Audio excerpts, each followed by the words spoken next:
Professor Töpfer, distinguished guests, ladies and gentlemen, good morning. It's a privilege for me to share some reflections on how the soils agenda fits into the big-ticket development challenges of boosting growth, ending poverty, and protecting the environment. I would like to pay tribute to Professor Töpfer and the German government for convening this forum on a topic of vital importance for sustainable development, and the World Bank is pleased to be part of the deliberations. In the few minutes available, I would like to share with you 3 points on this from a sustainable development perspective with a focus on Africa. 1, ensuring sustainable management of soils and promoting soil fertility is a huge, pressing challenge. 2, solutions exist to either revert degraded lands into productive soils or to prevent soil degradation in the first place. And 3, the challenge is now to scale up proven solutions at the local, national, and global level to achieve transformational results. On the challenge of ensuring productive soils, we all know that to feed our growing population, we need to sustainably intensify agricultural production and accelerate productivity gains. We need to increase food production while using less land. The bottom line is that we can't achieve food security unless we preserve vital ecosystem services such as soil fertility, water retention, carbon sequestration, and conduct farming in a way such as to reduce environmental impact. The challenge is particularly pressing for sub-Saharan Africa. Why is soil fertility so important for sub-Saharan Africa? 1, agriculture remains the critical sector for Africa's economic development in terms of poverty reduction, food security, and economic growth. Agriculture accounts for 2/3 of GDP across sub-Saharan Africa. 2, agricultural production depends on the availability of healthy soil. While there are some 870 million hectares of land suitable for agricultural production in sub-Saharan Africa, 83% or 4/5 of the land has seriously degraded soil fertility or is experiencing other limitations such as related to water. And three key drivers, population growth, rapid urbanization, and climate change are exacerbating the problem, placing pressures on land resources in Africa. The challenge of soil fertility, if left unaddressed, has serious ramifications for Africa and our ability to meet the Millennium Development Goals.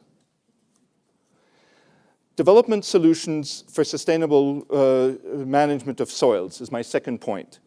This is not about squaring the circle. There are solutions that have been proven to deliver results. Key building blocks comprise 1, an increased recognition of the strategic importance of soil fertility. The World Bank has long recognized the importance of sustainable soil management. Key bank strategy documents, the World Development Report of 2008 on Agriculture for Development, the WDR 2010 on climate change, the 2012 report on inclusive green growth, and the bank's forthcoming agricultural action plan all recognize sustainable land management and soil fertility as being essential for agriculture to deliver on poverty reduction, food security, and economic growth. The bank is, of course, not alone. Indeed, the strategic importance of soil fertility is widely recognized, including through the conventions on biodiversity, climate change, and diversification. Secondly, addressing the issue and gaining experience on the ground. For decades, countries have been working on developing solutions towards reversing soil degradation and maintaining soil fertility, some with World Bank support, such as China on its Lurs Plateau program on the Yellow River, or Turkey on its Eastern Anatolian watersheds, or India in rehabilitating sodic soils in Uttar Pradesh. In Africa, some 12 countries have launched significant soil-related initiatives over the past 5 years with IDA support in the order of $500 million. Some examples include Rwanda in land husbandry and hillside irrigation project, or Kenya's agricultural carbon project, or in Niger, a community-managed project supported by Terre Africa on 5 million hectares. Trees, including the signature species Faidherbia albida, were planted which dropped their leaves in the rainy season. This helps in controlling erosion, restoring soil fertility, and increasing sorghum and pearl millet yields, putting more money in farmers' pocket. This has now become one element in the evolving Great Green Wall in the Sahel and Western Africa. Thirdly, there is the importance of partnerships. Actually, all World Bank support in the area of sustainable soil management in Africa is marked by partnerships, be they at the continental Africa level through CAADP, the Comprehensive Africa Agricultural Development Program, or through the Terre Africa network, or the 3 African regional agricultural research communities, WAP, IAP, and APSA.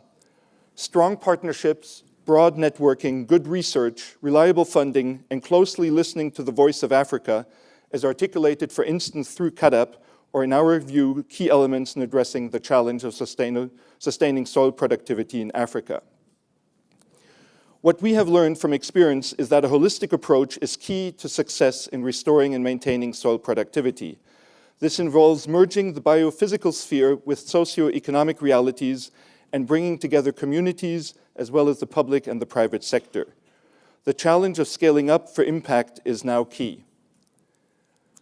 There is also increasingly broad recognition that strengthening property rights and good land governance is vital, as secure land rights provide incentives for investing into environmentally sustainable and socially inclusive land management. Also, African governments are increasingly recognizing the importance of developing sound input markets, such as for fertilizers and seeds. There has been an evolution of approaches. As solutions emerge, we continue to work on refining concepts and approaches, including promoting sustainable land management practices with an emphasis on sustainable intensification, emphasizing the benefits of climate-smart agriculture, which highlights the triple win of increasing yields and income, making farms more resilient to climate change and helping to sequester carbon in the soil. And lastly, shifting to a landscape approach that better integrates the management of land, water, and forests, ranging from the micro-watershed to the river basin. On my third point, scaling up for transformational impact. The good news is many solutions already exist. They work. Our task now is to scale up. First, we need African governments to invest more and better in agriculture, to increase the use of proven technologies for climate-smart agriculture and improve food security. CAADP is leading this effort. On a regional level, a recent World Bank study has shown that removing obstacles to regional trade in Africa would have huge positive impact on food security. Second, we need the private sector to play a bigger role in the soils agenda. We need private sector engagement in building infrastructure for better market access, providing insurance schemes to manage risk, and investing in research and development. Sustainable land management, climate-smart agriculture, and a landscape approach can be a source of profits because it is about securing long-term business success in an increasingly uncertain future marked by climate change. We also need greater synergies with the public sector. Thirdly, civil society has an increasingly important role to play, bringing in and disseminating technical know-how, promoting local actions for local impact through greater community engagement. And civil society is taken to include the research and development and academic communities who are at the forefront of creating knowledge for impact. Fourth, we need to mobilize the international community for greater impact. On climate change, we are in a make or break decade. Durban put agriculture on the COP agenda. Now COP18 in Qatar will be a unique and key opportunities for country with extensive dry lands to shape the global climate agenda and ensure that their needs, such as food security, get the necessary attention in the negotiations. The global community also needs to do more so that climate finance will support climate-smart agriculture and create a virtuous cycle of benefits for small farmers and the environment. In Africa, the World Bank is initiating, together with our partners, in particular CAADP, a strategy for African drylands. Our hope is that this new initiative will be instrumental in informing, amongst others, the discussions on sustainable dryland, crop, and livestock systems. And we hope that this strategy will result in complementary actions on emergency responses, for example, in the Sahel zone region, and blend these with a longer-term development approach that builds resilience in the dryland countries of Africa. At the World Bank, we stand ready to support solutions on all levels with our finance, global knowledge, and commitment to work in partnership. While the future might be uncertain, we believe the time to act is now. Thank you.